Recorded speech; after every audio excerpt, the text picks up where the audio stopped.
నమస్కారం దూరదర్శన్ వార్తలకు స్వాగతం నేను లావణ్య ముందుగా వార్తల్లోని ముఖ్యాంశాలు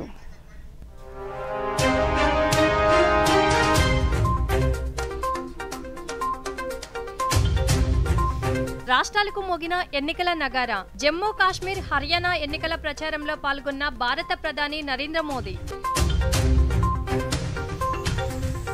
విజయవాడ అంతర్జాతీయ విమానాశ్రయంలో నూతన అప్రోచ్ రోడ్డును ప్రారంభించిన కేంద్ర మంత్రి ఏక్ పేడ్ మాకే నామ్ పేరిట విమానాశ్రయాల్లో 80,000 మొక్కలను నాటనున్నట్లు ప్రకటించిన కింజరాపు రామ్మోహన్ నాయుడు పౌర విమానయానంలో పెట్టుబడులను ఆకర్షించేలా సరళీకృత విధానాల అమలు అంతర్జాతీయ కనెక్టివిటీ పెంచేందుకు కృషి జరుగుతుందన్న కేంద్ర మంత్రి 70 ఏళ్లు పైబడిన వారికి ఆయుష్మాన్ భారత్ ఉచిత బీమా పట్ల సర్వత్రా హర్షం వృద్ధులకు కేంద్రం ఆరోగ్య భరోసా కల్పిస్తుందన్న సీనియర్ సిటిజన్స్ హర్యానాలో అక్టోబర్ 5వ తేదీన అసెంబ్లీ ఎన్నికలు జరగనున్న నేపథ్యంలో భారత ప్రధాని నరేంద్ర మోడీ ఈరోజు కురుక్షేత్రలో బీజేపీ నిర్వహించిన ర్యాలీలో పాల్గొన్నారు. ఈ సందర్భంగా నరేంద్ర మోడీ మాట్లాడుతూ హర్యానాలో మూడవసారి కూడా బీజేపీలోకి అధికారంలోకి వస్తుందని ధీమా వ్యక్తం చేశారు. హర్యానాలో బీజేపీ ప్రభుత్వం చేపట్టిన పలు అభివృద్ధి ప్లానులు ఆయుష్మాన్ భారత్ వంటి సంక్షేమ పథకాల గురించి వివరించారు.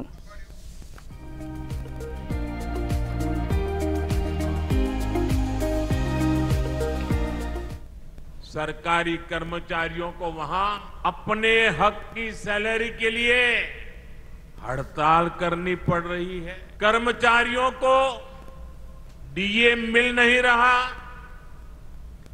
मुख्यमंत्री और मंत्रियों तक को सैलरी छोड़ने का बाद दिखावा करना पड़ रहा है. हिमाचल में नौजवानों की भर्तियां नहीं हो रही हैं. स्कूल कॉलेज बंद करने की नौबत आ गई है.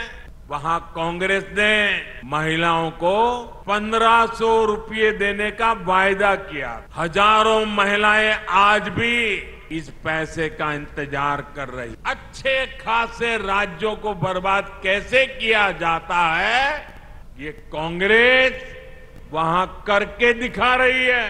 और कांग्रेस की इस चालबाजी में उसकी पिछलग्गू पार्टी भी हमें हाँ मिला रही है. ये कट्टर बेईमान पार्टी है. इस पार्टी की भी एक ही नीति है, चुनाव जीतने के लिए जनता का खजाना खाली करो. आप पंजाब की हालत देखिए क्या कर दी है. हरियाणा के लोगों को ऐसी पार्टियों को सरकार के पास भी नहीं फटकने देना है. ఎన్నికల నేపథ్యంలో ప్రధాని నరేంద్ర మోడీ ఈ రోజు జమ్మూ కాశ్మీర్లోని డోడా జిల్లాలో నిర్వహించిన బహిరంగ సభలో ప్రసంగించారు. ఈ సందర్భంగా ఆయన మాట్లాడుతూ వారసత్వ రాజకీయాలకు బీజేపీ పార్టీ వ్యతిరేకమన్నారు. ఆ తరహా పార్టీల కారణంగా దేశాభివృద్ధి కుంటుపడుతుందని విమర్శించారు. అలాంటి వారసత్వ పార్టీలకు కాలం చెల్లిందన్నారు. గతంలో జమ్మూ కాశ్మీర్లో అరాచకం రాజ్యమేలిందని అప్రకటిత కర్ఫ్యూతో ప్రజాజీవనంపై తీవ్ర ప్రభావాన్ని చూపేవన్నారు. జమ్మూ కాశ్మీర్ని అభివృద్ధి పదంలో ముందు నిలిపేందుకు బీజేపీ పార్టీ కట్టుబడిందన్నారు. పార్టీకి అన్ని వేళలా అండగా నిలబడిన నేతలకు కార్యకర్తలకు ఆయన ధన్యవాదాలు తెలియజేశారు. బీజేపీ యువతరాన్ని ప్రోత్సహిస్తుందన్నారు. మొత్తం 90 అసెంబ్లీ స్థానాలున్న జమ్మూ కాశ్మీర్లో తొలి దశలో 24 స్థానాలకు ఈ నెల 18న పోలింగ్ జరగనుంది. రెండవ దశలో 26 స్థానాలకు ఈ నెల 25, మూడవ దశలో 40 స్థానాలకు అక్టోబర్ 1వ తేదీన ఎన్నికలు జరగనున్నాయి. ఎన్నికల ఫలితాలు అక్టోబర్ 8వ తేదీన వెలువడనున్నాయి. नहीं दिया. आप भी जानते हैं यहां पंचायत के चुनाव 2000 के बाद नहीं हुए थे. यहां बीडीसी के चुनाव कभी भी नहीं हुए थे. डीडीसी के चुनाव भी कभी नहीं हुए थे. दशकों तक यहां परिवारवाद ने यहां के बच्चों को, यहां के होनहार नौजवानों को आगे नहीं आने दिया. और इसलिए ही 2014 में सरकार में आने के बाद मैंने जम्मू कश्मीर में नौजवानों की नई लीडरशिप को आगे लाने का प्रयास किया है। ప్రధానమంత్రి నరేంద్ర మోడీ ప్రోత్సాహంతో ముందుకు సాగుతున్నామని కేంద్ర పౌర విమానయాన శాఖ మంత్రి కింజరాపు రామ్మోహన్ నాయుడు పేర్కొన్నారు. ఈ రోజు విజయవాడ అంతర్జాతీయ విమానాశ్రయంలో నూతనంగా నిర్మించిన అప్రోచ్ రోడ్డును మంత్రి ప్రారంభించారు. విజయవాడ న్యూఢిల్లీ మధ్య ఇండిగో సేవలను ప్రారంభించారు. అనంతరం అధికారులతో విమానాశ్రయ పురోగతిపై సమీక్ష నిర్వహించారు. ఈ సందర్భంగా ఆయన మాట్లాడుతూ విమానాశ్రయాలను మినీ సిటీలుగా అభివృద్ధి చేస్తున్నామన్నారు. విజయవాడ నుంచి అంతర్జాతీయ కనెక్టివిటీని పెంచుతామన్నారు. విమానాశ్రయాల్లో ఏక్ పేడ్ మాకే నామ్ పేరిట 80,000 మొక్కలను నాటుతున్నట్లుగా పేర్కొన్నారు. హైవే నుంచి కూడా అండర్ పాస్ తో మంచి కనెక్టివిటీ ఇచ్చి ఈ రోజు ఈ రోడ్డును కూడా ప్రారంభోత్సవం చేసుకున్నాం. దానితో పాటు ఒక కొత్త కనెక్టివిటీ సర్వీస్ విజయవాడ నుంచి ఢిల్లీకి మధ్యలో ఇండిగో సర్వీస్ ను కూడా ఈ రోజు నుంచి స్టార్ట్ చేస్తున్నాం. గతంలో 2 సర్వీసెస్ ఆల్రెడీ ఎయిర్ ఇండియా తాలూకు ఉన్నా సరే ఈ రోజు అడిషనల్ గా యాడ్ అవుతుంటో ఈ రోజు ఒక కొత్త ఫ్లైట్ స్టార్ట్ అవడంతో ధరలు కూడా తగ్గే అవకాశం ఉంటుంది. అలాగే అడిషనల్ టైం ద్వారా కనెక్టివిటీ కూడా ఈ రోజు పెరుగుతుంది. విజయవాడ మీద ప్రత్యేకమైనటువంటి దృష్టి పెట్టి ఎన్డీఏ ప్రభుత్వం దేశంలో రాష్ట్రంలో వచ్చినటువంటి శుభ సందర్భంలో ఆంధ్రప్రదేశ్ రాష్ట్ర అభివృద్ధి చెందాలంటే ఎయిర్పోర్ట్స్ ని ముందు అభివృద్ధి చేయాలన్న ఆలోచనతో ఈ కనెక్టివిటీని కూడా పెంచే కార్యక్రమాన్ని బలంగా చేపట్టాం. అందులో భాగంగా గత 3 నెలల్లో 4 ఫ్లైట్ కనెక్టివిటీని ఇక్కడ మన విజయవాడ ఎయిర్పోర్ట్ నుంచి అందించగలిగాం. 2 ముంబైకి, 1 బెంగళూరుకి, అలాగే ఈ రోజు కొత్తగా ఢిల్లీకి కూడా సర్వీస్ స్టార్ట్ చేశాం. అదనంగా మనం చూసుకుంటే వచ్చే నెలలో విజయవాడ టు పూణే, అలాగే విజయవాడ నుంచి మనకి విశాఖపట్నం కూడా సరికొత్త సర్వీస్ స్టార్ట్ చేస్తున్నాం. ఇంకా మిగిలిన ఎయిర్పోర్ట్లో కూడా చూసుకుంటే మన విశాఖపట్నం నుంచి కూడా 4 కొత్త సర్వీసులు అక్కడి నుంచి కూడా అక్టోబర్ నెలలో స్టార్ట్ చేయబోతున్నాం. ఢిల్లీ, తిరుపతి ఇప్పటి వరకు ఎప్పుడు కూడా డైరెక్ట్ ఫ్లైట్ లేదు. ఇప్పుడు అక్కడికి రావాలంటే ఢిల్లీ నుంచి హైదరాబాద్ వయా కనెక్టివిటీగా రావాలి. అది కూడా అక్టోబర్ నెలలో ఢిల్లీ నుంచి తిరుపతి కూడా లాంచ్ చేయబోతున్నామని ఈ సందర్భంగా అనౌన్స్ చేస్తున్నాను. అంటే ఆంధ్రప్రదేశ్ రాష్ట్రంలో ఉన్నటువంటి ముఖ్యమైన ఎయిర్పోర్ట్లన్నిటి మీద కూడా దృష్టి పెట్టి కనెక్టివిటీ లోకల్గా ప్రజలు ఏ కోరికలు అయితే చేస్తున్నారో దానికి అనుగుణంగా ఈ కనెక్టివిటీని పెంచే అవకాశం మేము కల్పిస్తున్నాం. విజయవాడ ఎయిర్పోర్ట్ ఎలాంటి ఉదాహరణ అంటే గత 3 నెలల్లో ఇప్పుడు రికార్డు బ్రేకింగ్ ట్రావెలర్స్ ఇప్పుడు ఇక్కడ నుంచి వెళ్తున్నారు. కేంద్ర పౌర విమానయాన శాఖ మంత్రి కింజరాపు రామ్మోహన్ నాయుడు ఈ రోజు విజయవాడ అంతర్జాతీయ విమానాశ్రయంలో నూతనంగా నిర్మించిన అప్రోచ్ రోడ్డును ప్రారంభించారు. అనంతరం ఏక్ పేడ్ మాకే నామ్ పేరిట మచిలీపట్నం పార్లమెంట్ సభ్యులు వల్లభనేని బాలశౌరి, రాష్ట్ర ఎక్సైజ్ శాఖ మంత్రి కొల్లు రవీంద్రతో కలిసి మొక్కలు నాటారు. ఈ కార్యక్రమంలో విజయవాడ దూరదర్శన్ ప్రాంతీయ వార్తా విభాగాధిపతి డాక్టర్ జి కొండలరావు కూడా మొక్కను నాటారు. ఈ సందర్భంగా కేంద్ర మంత్రి మాట్లాడుతూ విమానాశ్రయాల్లో ఏక్ పేడ్ మాకే నామ్ పేరిట 80,000 మొక్కలను నాటుతున్నట్లు తెలిపారు.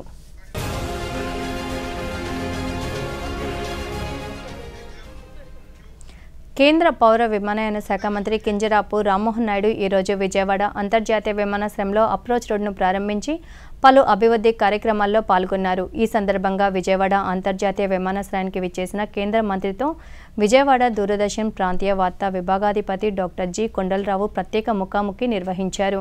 ఈ సందర్భంగా కేంద్ర మంత్రి మాట్లాడుతూ అంతర్జాతీయ వేదికల్లో చంద్రబాబు నాయుడు ప్రపంచవ్యాప్తంగా ఆంధ్రప్రదేశ్కి గుర్తింపు తెచ్చారన్నారు. విదేశీ పెట్టుబడులను ఆకర్షించే విధంగా సరళీకృత పారిశ్రామిక విధానాలను అమల్లోకి తెచ్చారన్నారు. పౌర విమానయాన్ని అభివృద్ధి చేసేందుకు భారతదేశంలో అనుకూల వాతావరణం ఉందన్నారు. ప్రధాని నరేంద్ర మోడీ, ముఖ్యమంత్రి చంద్రబాబు నాయుడు, ఉప ముఖ్యమంత్రి పవన్ కళ్యాణ్ ప్రోత్సాహంతో కూటమి ప్రభుత్వం ఆంధ్రప్రదేశ్లో అంతర్జాతీయ విమానాశ్రయాలను అనుసంధానించేలా మరిన్ని కొత్త అంతర్జాతీయ విమాన సర్వీసులు నడిపేందుకు చర్యలు తీసుకుంటుందన్నారు.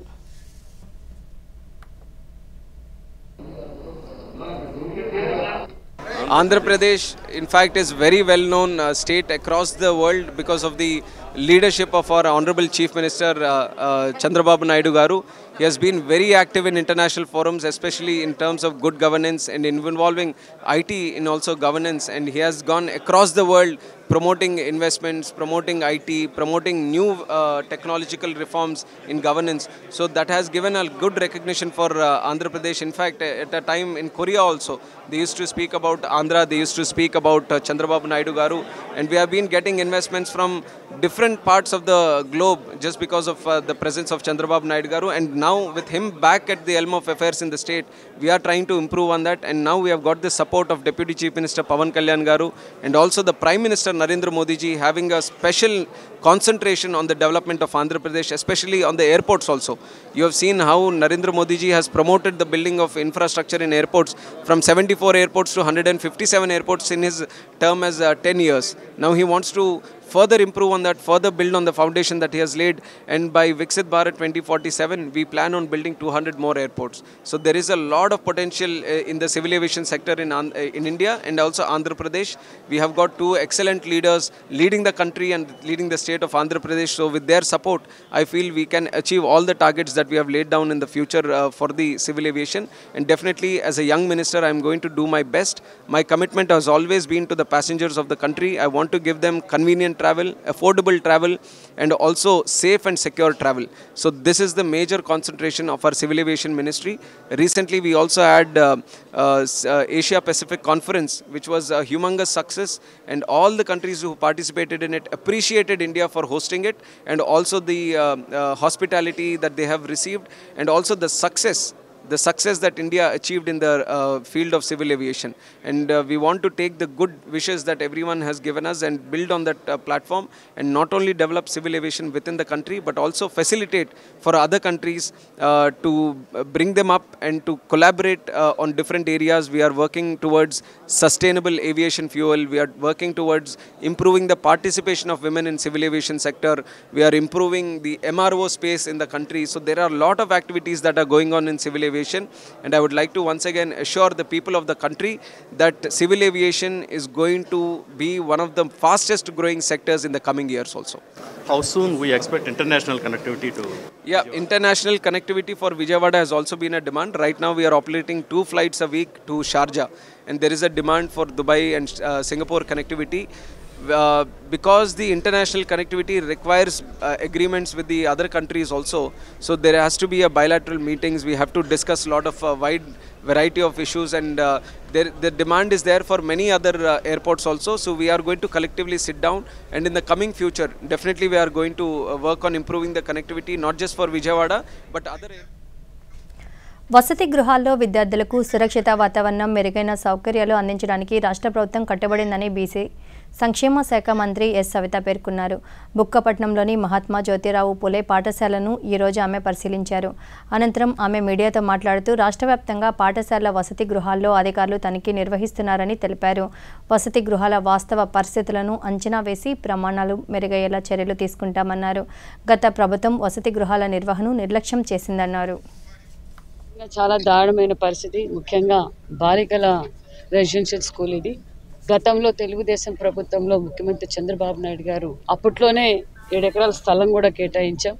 ప్రభుత్వం మారడంతో ఇంకా ఎక్కడ చూసినా గత 5 సంవత్సరాలుగా రాష్ట్రంలో ఉన్న పరిస్థితి ఏంటి, రాష్ట్రంలో అన్ని రంగాలు, విద్యా వ్యవస్థలు కావచ్చు, అన్ని రంగాలను నిర్వీర్యం చేసిన ప్రభుత్వం వైసీపీ ప్రభుత్వం. నందమూరి తారక రామారావు గారు పార్టీ స్థాపించిన తర్వాతే బీసీలు గుర్తించింది తెలుగుదేశం పార్టీ. అన్న నందమూరి తారక రామారావు గారు బీసీ కులాలు పిల్లలు కూడా, బీసీలు కూడా చదువుకోవాలి, ఎస్సీలు చదువుకోవాలి, ఎస్టీలు చదువుకోవాలనే ఉద్దేశంతోనే ఆనాటిలోనే తారక రామారావు గారు BC residential schools, BC hostels, ఒక పక్క ఎస్టీ వెల్ఫేర్ అన్ని స్కూల్స్ నిర్మాణం జరిగిందే తెలుగుదేశం ప్రభుత్వంలో. ఆ తర్వాత అదే స్ఫూర్తితో రాష్ట్రం విడిపోయి అప్పుల్లో ఉన్నప్పుడు కూడా లేదు, మనము పిల్లలకి ఇంపార్టెన్స్ ఇవ్వాలి, ప్రతి ఉన్నత చదువులు చదువుకొని వాళ్ళు కూడా ఉన్నతంగా ఉండాలనే సంకల్పంతోనే నారా చంద్రబాబు నాయుడు గారు 14-19లో అనేక స్కూల్స్ కూడా శాంక్షన్ చేయడం, ఆ తర్వాత భవనాలు కూడా నిర్మాణం చేయడం. ఈ ఎంజేపీ స్కూల్స్కి ఒక్కొక్క స్కూల్కి కూడా సుమారుగా 40 నుంచి 45 కోట్ల రూపాయలు కూడా అప్పట్లోనే మనం శాంక్షన్ చేశాం. జరిగిపోయింది. ఇప్పుడు చంద్రబాబు నాయుడు గారు మాకు దిశ నిర్దేశించింది ఒకటే, మీరు హాస్టల్స్కి, స్కూల్స్కి అన్నిటికీ ఇన్స్పెక్షన్ చేయండి, రెసిడెన్షియల్ స్కూల్స్కి వాళ్ళకి ఏం కావాలి, మనం ఖచ్చితంగా అన్ని వసతులు అందజేయాలనేది ముఖ్యమంత్రి గారు, పవన్ కళ్యాణ్ గారు, నారా లోకేష్ గారు మాకు దిశ నిర్దేశించారు. బుక్కపట్నం స్కూల్ కూడా నిర్మాణం ఇమీడియట్ గా స్టార్ట్ చేస్తామని కూడా. వార్తల్లో చిన్న విరామం. అక్క జాబ్ దొరికింది. అరే వా, కంగ్రాచులేషన్స్. అయితే ఇప్పుడిక బోలెడంత షాపింగ్. అవును, కొత్త మొబైల్, జీన్స్, జాకెట్. ఆగు రాకుమారా, సాలరీ కంటే ముందే ఖర్చులా. ఇన్స్టెంట్ లోన్ కూడా దొరుకుతుంది. ముందుగా బడ్జెట్ జమ చేయు, ఆ తర్వాతే ఖర్చులు. కానీ అక్క చూడు, సంపాదనలో 1 వంతు ఎప్పుడూ పొదుపు చేసుకో. కానీ పార్టీ ఇవ్వకుండా తప్పించుకోలేవు నువ్వు. అక్క పార్టీ నాది, బడ్జెట్ నీది. ఆర్బీఐ చెబుతుంది సరైన ఆర్థిక వ్యవహారమే మిమ్మల్ని కాపాడుతుంది. వార్తలకు తిరిగి స్వాగతం. బుడమేరు ముంపు ఒక గుణపాఠమని గుంటూరు నగరపాలక సంస్థ కమిషనర్ పులి శ్రీనివాసులు అన్నారు. ఈరోజు ఆయన నగరపాలక సంస్థ పరిధిలోని డ్రైన్లు ముంపు ప్రాంతాలను పరిశీలించారు. ఈ సందర్భంగా కమిషనర్ దూరదర్శన్తో మాట్లాడుతూ భారీ వర్షాలు కురిసినప్పుడు అధికంగా చేరే నీటిని ఎప్పటికప్పుడు బయటకు పంపేందుకు డ్రైన్ల నిర్మాణం జరిగినప్పటికీ అవి అక్రమాలకు గురవడం వల్ల వరదలు తలెత్తాయని, మరోసారి ఇలాంటి ముప్పు తలెత్తకుండా అక్రమాలు తొలగిస్తామన్నారు. ఎక్కువ ఉంది, అందులో డౌట్ లేదు. కానీ ఆ వాటర్ వచ్చిన వాటర్ని రిసీవ్ చేసుకునే కెపాసిటీ ఉన్నటువంటి డ్రైన్స్ ఉన్నప్పటికీ కూడా అవి because of encroachments and desiltation జరగవు. ఈ రెండు యాక్టివిటీస్ వలన ఆ వాటర్ అంతా ఇళ్లలో చేరి సో ఇళ్లలో వరదలాగా మనకి నీళ్ళు ఉన్న రోజు అర్థం కాదు వాటర్ ఎటుపోతుంది ఏంటి. ఎప్పుడైతే ఆ వాటర్ తగ్గుదల పట్టిందో ఇంటర్నల్ రోడ్స్ లో ఉన్నటువంటి వాటర్, ఇంటర్నల్ డ్రైన్స్ లో ఉన్న వాటర్ బయట, ఇళ్లలో వాటర్ బయట. ఎందుకంటే మేజర్ డ్రైన్స్ అంతా కూడా సిల్టప్, మేజర్ డ్రైన్స్ అన్ని కూడా ఎంక్రోచ్మెంట్స్. ఎక్కడికి వెళ్తాయి వాటర్, ఎక్కడికి వెళ్తాయి. మార్నింగే నేను వెళ్ళి ఓల్డ్ గుంటూరు అటు విజిట్ లో భాగంగా చూసాను. 2-3 ప్లేట్లు ల్యాప్గానే జేసీబీని పెట్టి అక్కడ దాదాపు 4-5 ట్రక్కుల స్టాగ్నేషన్ ఉంటుంది. సరే ఇది ఇట్లా ఉందని తీస్తా ఉంటే ఇంకా అదంతా అట్లానే ఉంది, ఇంకా ఎక్కడ వెళ్తుంది వాటర్. అందుకని వరుస పెట్టించారు, ఏదో వే ఎక్కడన్నా వే ఉంటుంది. ఆయుష్మాన్ భారత్ పథకాన్ని 70 సంవత్సరాలు పైబడిన వారికి కూడా వర్తింపజేస్తూ కేంద్ర ప్రభుత్వం నిర్ణయం తీసుకోవడం వల్ల వయోవృద్ధులకు ఎంతో మేలు జరుగుతుందని విశ్రాంతి ఉద్యోగులు అన్నారు. ఈ సందర్భంగా వారు దూరదర్శన్తో మాట్లాడుతూ సొంత ఖర్చులతో వైద్యం చేయించుకోలేని పరిస్థితుల్లో ఉన్నవారికి ఈ పథకం ఎంతగానో ఉపయోగపడుతుందన్నారు. వైద్య ఖర్చుల కోసం ఎవరిపై ఆధారపడకుండా జీవించే ధైర్యాన్ని ఇస్తుందన్నారు. I worked in DRDO for 32 years. I am a 75-year-old man. Modi గారు చాలా మంచి నిర్ణయం తీసుకున్నారు. 70 ఏళ్ళు దాటిన తర్వాత ఆరోగ్య సమస్యలు ఎక్కువ అవుతాయి. ఈ రోజుల్లో మెడికల్ ఎక్స్పెన్సెస్ చాలా స్కై రాకెటింగ్ గా ఉన్నాయి. It's a big boom to people over 70. I'm extremely happy to know that Modi గారి డెసిషన్ గురించి. Super idea. అతనికి అలాంటి ఐడియా రావడమే చాలా గ్రేట్ గా భావిస్తున్నాను. బికాస్ ఇలాంటి సదుపాయం లేకుండా ఉన్న వాళ్ళు చాలా మంది ఉన్నారు. నాన్ పెన్షనర్స్ ఉన్నారు. దే డోంట్ హ్యావ్, అంటే వాళ్ళ ఎర్నింగ్స్ వాళ్ళకి సఫిషియెంట్ గా ఉంటుంది. They are living with insufficient. అలాంటప్పుడు ఇది ఇలా ఈ రకంగా ఈ స్కీమ్ కల్పించడం అన్నది చాలా మంది బాగుపడతారు, చాలా మందికి ఉపయోగం అవుతుంది. ఐ రియలీ ఫీల్ చాలా సూపర్ ఐడియా అండి, చాలా great. I'm proud of our prime minister Modi గారు, who has really thought so much about retired scientist from National Institute of Oceanography, Goa. Yeah, the recent announcement by our Honorable Prime Minister Modi is a really welcoming and most advantageous to the senior citizens like me. I am 71 years old. The current scenario, most of the senior citizens, children are staying abroad or away from the parents, father, mother in an apartment or in a village. So for their medical support, children have to send money, which will take long time. So the announcement made by our Honorable Prime Minister Modi is really an advantageous announcement and very, very useful announcement. And the medical support is very essential for senior citizens like us. Nowadays, the corporate hospitals are swindling money and squeezing money for the medical tests and for the treatment. So in such a scenario, the current announcement by our Honorable Prime Minister will really help the isolated families, isolated senior citizens, isolated parents. They will get maximum benefit out of this. వరదలతో ఇబ్బంది పడుతున్న ఆంధ్రప్రదేశ్ను కేంద్ర ప్రభుత్వం అన్ని విధాలా ఆదుకుంటుందని కేంద్ర ఉక్కు భారీ పరిశ్రమల శాఖ సహాయ మంత్రి భూపతి రాజు శ్రీనివాస వర్మ తెలిపారు. ఈరోజు ఆయన డాక్టర్ బిఆర్ అంబేద్కర్ కోనసీమ జిల్లాలోని అయినవిల్లి విఘ్నేశ్వర స్వామిని దర్శించుకొని ప్రత్యేక పూజలు నిర్వహించారు. అనంతరం ఆలయం వెలుపల మీడియాతో మాట్లాడుతూ పోలవరం ప్రాజెక్టు నిర్మాణానికి నిధులు మంజూరు చేయడంతో పాటు మిగతా అభివృద్ధి కార్యక్రమాలను కేంద్రం నిధులను అందిస్తుందన్నారు. వరద కారణంగా దెబ్బతిన్న రాష్ట్రానికి ఇప్పటికే తాత్కాలిక సాయం అందించామని, వరద నష్టంపై కేంద్ర కమిటీ నివేదిక సిద్ధం చేస్తుందని, ఆ అంచనాలను బట్టి రాష్ట్రానికి మరింత కేంద్ర నిధులను విడుదల చేస్తామన్నారు. వెళ్ళి వినాయకుని స్వామిని దర్శించుకుని హోమం కూడా నిర్వహించుకుని పూజా కార్యక్రమాలు చేసి రాష్ట్రం సుభిక్షంగా ఉండాలి, దేశం సుభిక్షంగా ఉండాలి, మీరు అడిగినటువంటి కూటమి కూడా సుభిక్షంగా ఉండాలి. ఆంధ్రప్రదేశ్కి పెద్ద సాయం చేయడానికి ఆంధ్రప్రదేశ్ లో ఉన్నది కూడా ఈవేళ కూటమి ప్రభుత్వం, కేంద్రంలో ఉన్నటువంటి కూటమి ప్రభుత్వం పెద్ద ఎత్తున సాయం చేయడానికి కేంద్ర ప్రభుత్వం కట్టుబడి ఉంది. అందులో భాగంగానే వరద సహాయక చర్యల్లో భాగంగా వెంటనే కేంద్ర వ్యవసాయ శాఖ మంత్రి శివరాజ్ సింగ్ చౌహాన్ గారు రాష్ట్రానికి రావడం, వెంటనే తాత్కాలిక సాయం ప్రకటించడం, తర్వాత ఒక కమిటీ వేయడం, నివేదిక తర్వాత పూర్తి స్థాయి సహాయం చేయడానికి కేంద్రం కట్టుబడి ఉంది. ప్రకృతి వైపరీత్యాలు వచ్చినటువంటి స్వచ్ఛతా హీ సేవ పక్షోత్సవాలను అందరి భాగస్వామ్యంలో విజయవంతం చేయాలని కడప శాసనసభ్యులు ఆర్ మాధవిరెడ్డి పేర్కొన్నారు. ఈరోజు నగరపాలక సంస్థ ఆధ్వర్యంలో స్వచ్ఛతా హీ సేవ కార్యక్రమంలో భాగంగా రాజీవ్ మార్గ్ వద్ద నుండి కోటిరెడ్డి సర్కిల్ వరకు నిర్వహించిన ర్యాలీని కడప శాసనసభ్యులు జిల్లా కలెక్టర్ లోతేటి శివశంకర్తో కలిసి సంయుక్తంగా జెండా ఊపి ప్రారంభించారు. ఈ సందర్భంగా ఆమె మాట్లాడుతూ పట్టణ ప్రాంతాల్లో మరుగునీటి నిల్వల వల్ల అనేక సమస్యలు తలెత్తుతున్నాయన్నారు. పరిసరాల పరిశుభ్రతపై ప్రజల్లో అవగాహన పెంపొందించేలా స్వచ్ఛతా హీ సేవా కార్యక్రమాలను నిర్వహించాలన్నారు. జిల్లా కలెక్టర్ మాట్లాడుతూ కేంద్ర రాష్ట్ర ప్రభుత్వాల ఆదేశాల మేరకు స్వచ్ఛతా హీ సేవా కార్యక్రమం ఈ నెల 17వ తేదీ నుండి అక్టోబర్ 1వ తేదీ వరకు నిర్వహిస్తామన్నారు. షెడ్యూల్ ప్రకారం 15 రోజుల పాటు జరగనున్న స్వచ్ఛతా హీ సేవా కార్యక్రమాలు ఎలాంటి ఆలస్యత్వం లేకుండా నిర్వహించాలని అధికారులకు సూచించారు. ఈ కార్యక్రమంలో భాగంగా పరిసరాల పరిశుభ్రతపై మానవహారాలు, స్వచ్ఛతా పరుగు, ర్యాలీ, మారథాన్ రన్, వర్క్ షాపులు మొదలగు అవగాహన కార్యక్రమాలు జరుపుతామని తెలిపారు. వచ్చి ఇంత పెద్ద ఎత్తున ప్రజలందరూ వచ్చి స్వచ్ఛ భారత్ ప్రోగ్రామ్ లో పాల్గొనడం చాలా హర్షణీయ విషయము. డెఫినెట్ గా ఇది ఒక నాందిగా తీసుకొనేసి కడప నగరాన్ని పూర్తిగా క్లీన్ అండ్ గ్రీన్ గా తయారు చేసుకుని ముందుకెళ్లే విధంగా మేమందరం పనిచేస్తాము. జిల్లాలో కడప హెడ్ క్వార్టర్స్ నుంచి స్వచ్ఛత హై సేవకు సంబంధించి కర్టెన్ రైజర్ ఈవెంట్ ఒక ర్యాలీ రూపంలో మనకి నెక్స్ట్ జరగబోయే 15 రోజుల్లో కార్యక్రమానికి సంబంధించి ర్యాలీని ఈ రోజు మనం ఈ స్వచ్ఛత హై సేవ అంటే ఇందులో సంస్కార స్వచ్ఛత, స్వభావ స్వచ్ఛత అంటే ప్రతి ఒక్కరిలోనూ కూడా ఆయుష్మాన్ భారత్ పథకాన్ని 70 ఏళ్లు పైబడిన వయోవృద్ధులకు సైతం అందేలా కేంద్ర కేబినెట్ తీసుకున్న నిర్ణయం పట్ల డాక్టర్ బిఆర్ అంబేద్కర్ కోనసీమ జిల్లాలో సర్వత్రా హర్షం వ్యక్తం అవుతుంది. ఈ సందర్భంగా జిల్లాలోని సీనియర్ సిటిజన్స్ దూరదర్శన్తో మాట్లాడుతూ వృద్ధాప్యం కారణంగా ఆరోగ్య సమస్యలు ఎదుర్కొంటున్నామని, ఆ సమయంలో అక్కరకు రాని పథకాలు ఎందుకనే ఆవేదన ఉండేదన్నారు. అయితే ప్రధాని నరేంద్ర మోడీ వృద్ధాప్యంలో ఆరోగ్య బీమా ఆవశ్యకతను గుర్తించి వయోవృద్ధులకు సైతం అందుబాటులోకి తెచ్చారన్నారు. దాటిన వాళ్ళందరికీ కూడా 5 లక్షలు ఆరోగ్య బీమాని ప్రవేశపెట్టడం ప్రపంచంలోనే ఒక అద్భుతమైన పథకం. సీనియర్ సిటిజన్స్ 70 సంవత్సరాలు దాటిన వాళ్ళందరూ కూడా మంచి అవకాశాన్ని నరేంద్ర మోడీ గారు కలగజేశారు. వృద్ధాప్యంలోనే అనేకమైన ఆరోగ్య సమస్యలు వస్తాయి. ఏదైనా ఇబ్బంది కలిగినప్పుడు అనేకమైనటువంటి బాధలు పడుతున్నటువంటి పరిస్థితులు ఉన్నాయి. పథకం ఎంతో ఉపయోగకరంగా ఉంటుంది. మాకు అందరికీ చాలా అనుకూలంగా ఉపయోగపడుతుందండి. వయసులో ఉన్న వాళ్ళకి ఇవ్వడం జరిగింది. అది అటువంటిది కాకుండా 50 సంవత్సరాలు లెక్కేసి కూడా దానికి బీమా పొందే అవకాశాన్ని మనం నరేంద్ర మోడీ గారు మనకి అవకాశం ఇచ్చి చాలా మంచి పని చేశారు. ఆయన 50 సంవత్సరాలు ఇన్సూరెన్స్ ఇచ్చేవారు కాదు.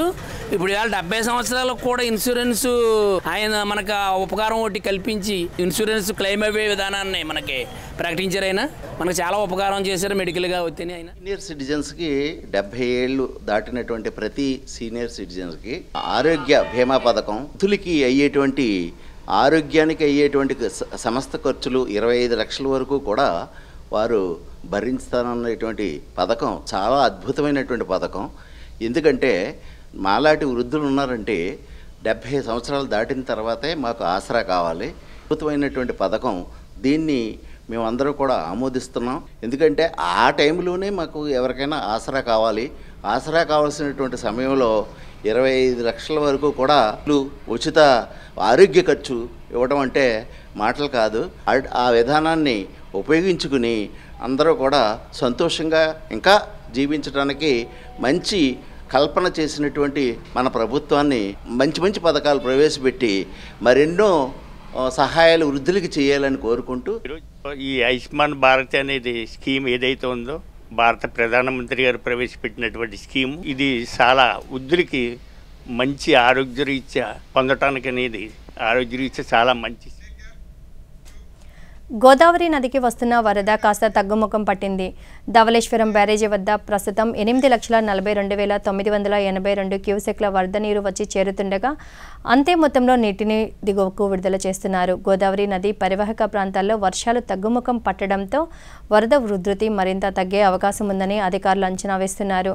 డాక్టర్ బిఆర్ అంబేద్కర్ కోనసీమ జిల్లాలో ఇంకా గ్రామాలైతే ఇంకా వరద నీటిలోనే కొనసాగుతున్నాయి. మరో 24 గంటల్లో లంక గ్రామాల నుండి వరద తగ్గుముఖం పట్టే అవకాశం ఉందని అంచనా వేస్తున్నారు. అంబేద్కర్ కోనసీమ జిల్లాలో వరదల వల్ల 4 మండలాలు ప్రభావితమయ్యాయి.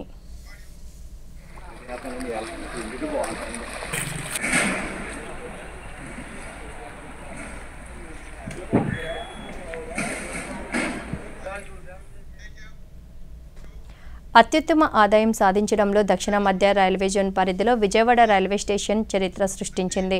ఈ జోన్లో సికింద్రాబాద్ తర్వాత Vijayawada station non sub urban group 1 NSG category సాధించి సత్తా చాటింది.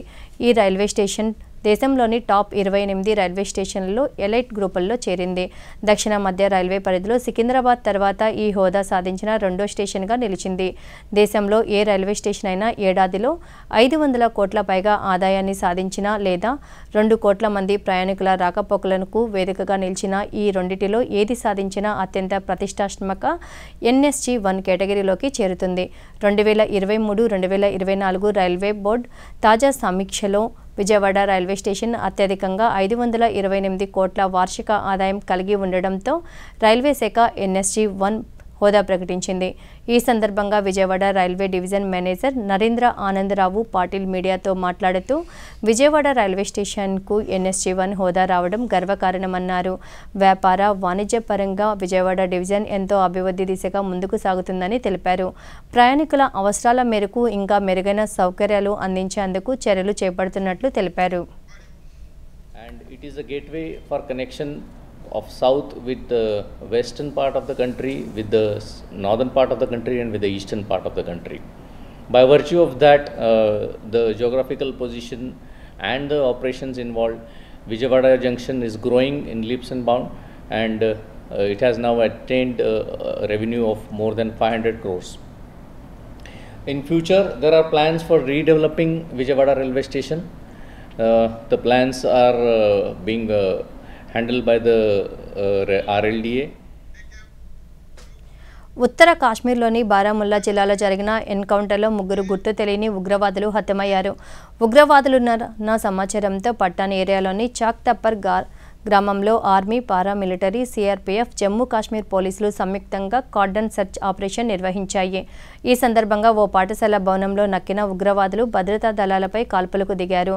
ఈ క్రమంలో గత రాత్రి నుంచి జరుగుతున్న ఎదురు కాల్పులలో 3 ముష్కరులు సైన్యం మట్టుపెట్టింది.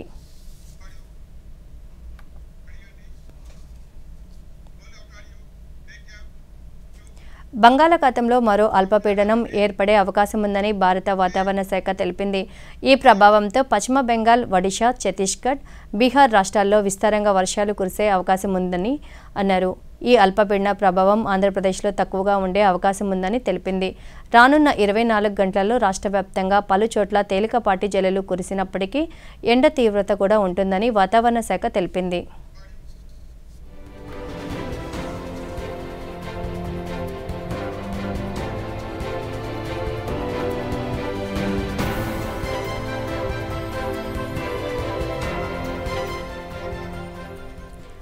ప్రధానమంత్రి నరేంద్ర మోడీ తన మనసులోని భావాలను దేశ ప్రజలతో పంచుకునే మన్ కీ బాత్ కార్యక్రమం 114వ సంచిక ఈ నెల 29వ తేదీ ఆదివారం ఉదయం 11 గంటలకు ప్రసారమవుతుంది. ప్రజలు తమ అభిప్రాయాలను నమో యాప్ ద్వారా కానీ స్వర సందేశాలను అయితే 1800117800 నెంబర్కు ఈ నెల 27వ తేదీలోగా పంపవచ్చు. అలాగే www.mygov.in వెబ్సైట్ ద్వారా కానీ 1922 నెంబర్కు మిస్డ్ కాల్ ఇవ్వడం ద్వారా తిరిగి మన మొబైల్కు వచ్చే సంక్షిప్త సందేశంలోని లింక్ ద్వారా కూడా అభిప్రాయాలను తెలియజేయవచ్చు. ఆకాశవాణి సమన్వయంతో దూరదర్శన్ ఛానళ్లు మన్ కీ బాత్ కార్యక్రమాన్ని ప్రసారం చేస్తాయి. ఈ కార్యక్రమం తెలుగు అనువాదం వెంటనే దూరదర్శన్ సప్తగిరిలో ప్రసారమవుతుంది.